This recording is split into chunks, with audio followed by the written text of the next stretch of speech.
Hey everyone, Alex Italanda here, and before we dive into the next Behind the Ostium, I just wanted to take a moment to tell you about our Ostium Season 6 Indiegogo campaign.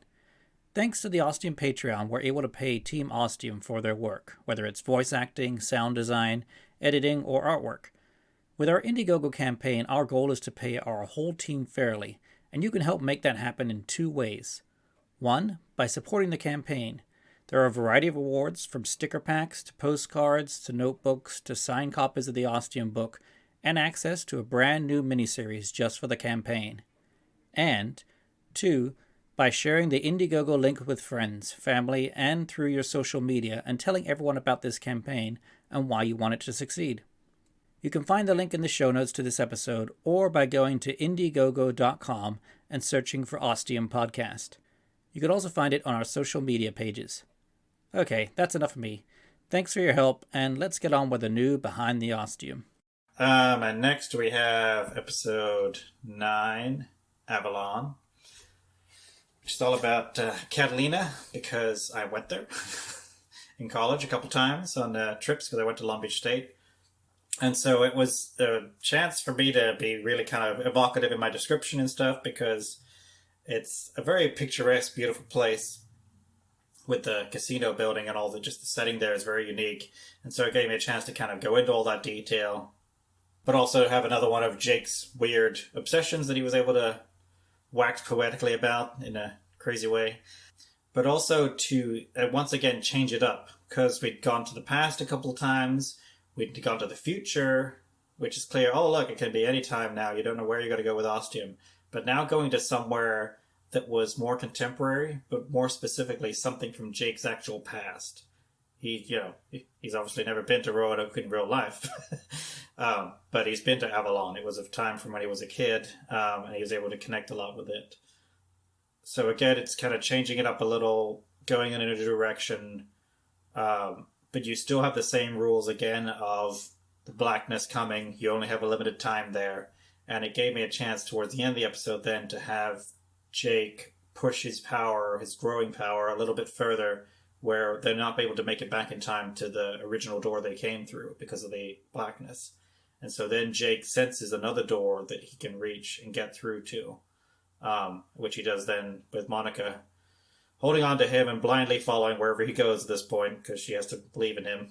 Otherwise, they're doomed. And then they get onto the boat and go through the little door that way. And I liked how Jake is delaying the blackness, focusing on delaying the blackness, but it gets to a point where it's beyond his ability to hold it at bay. Almost like like something that's filling up and up, and you're trying to control it, and then eventually it just spills over, and you can't control it anymore because then you just got to go. Yeah. And it started a little bit in that previous episode with the Mars one, where he was starting to be able to do that, and then this one, he's able to do it a little stronger. And also, again, with the admission of it, that he tells Monica about this, that he's able to do this now, and she's shocked by it. But again, it's sharing kind of secrets with each other and making their bond stronger. And the other thing with this was that even though it was a place from his past, again, this is a place where there's no people. It's a real place, a real setting where real people live, but there's no one there. So that's when I start to set up the plant the seed kind of in Jake's mind of what actually is happening here. Or are we in some alternate Avalon where there are no people created by Ostium? Is this a place where when they pass through the door, all the people suddenly disappear? And it starts to put the little possibility that maybe they're causing this somehow, or somehow Jake is when he goes through the door, that he might be in some way to blame. It's just a little spark beginning it, and then it develops more and more as the show goes forward. Yeah, and the only person that they do find there is one of the soldiers in the theater. Right. Because we knew at the end, and that was the point that I'm not sure if Monica actually told Jake that, or if it was just an internal monologue of her when they tried to get through the door, the soldiers, they couldn't, so then they went and left.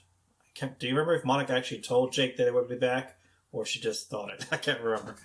But I believe she originally told him they wouldn't be back, as long as they she didn't want to lock the gate, because if they came in, they would find no one there, and basically they wouldn't question it.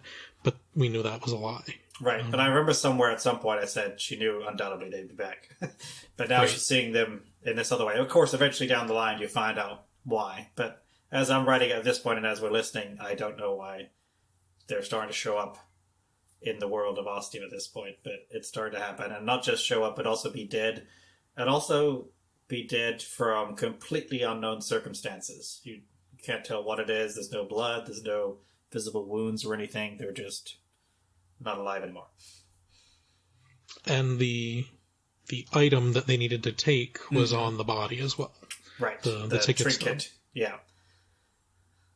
I mean, that might have just been a reason to have Monica say, "You gotta be fucking kidding me," but I think it was also, again, it was a poignant moment that worked well. And I feel it was a little bit of just, that's how Ostium is sometimes. It is shitty. Sometimes you've got to stick your hand in the corpse to find what you need. I think that was all I had for this episode. Mm-hmm. Oh, other than the Infinity Door. The Infinity Door? Oh, what you mean? After they put the ticket stub on the map table. Right. So then, and then, because that's the kind of setup at the end of that, where they put the ticket stub on the map table, and then a rumbling begins, and things start to happen. And this was me at this point. I can remember just riding along and kind of getting into a groove of, okay, this is what's going to happen this time. They put the thing on the map table, the trinket, and then they got to move on to the next one. But I could feel like I was starting to get into, again, a kind of predictable rhythm, and I wanted to change it up. So that's when something different started to happen. And in my head, I started thinking, well, there have been, I think it was 4 or 5 trinkets placed on the map table now. So that's like some sort of buildup of energy or some kind of point that's been reached then that will cause something bigger to happen is what I wanted to go with. And so that's why you start to get the earthquake and things changing in Ostium.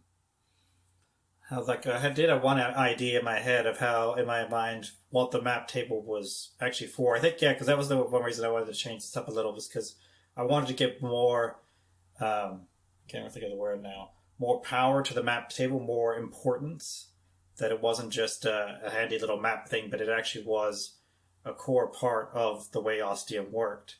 But I just remember thinking I didn't want it to be the equivalent of what they did on Lost, where they had these important messages being sent, and they were just going in through pneumatic tubes and then just ending up in a pile in the middle of nowhere where no one was going to read them, and that would be it, I wanted to make it something more important. So I think that was in the back of my mind. I mean, that's been a big thing as I'm going along, is that I was so excited with Lost and how much it did and where it was going to go and stuff, and I really felt like it just did not deliver at all. So in the back of my mind, as I'm always writing Ostium, it's always I know I'm going in a specific direction. I'm not just going to go nowhere and just peter out.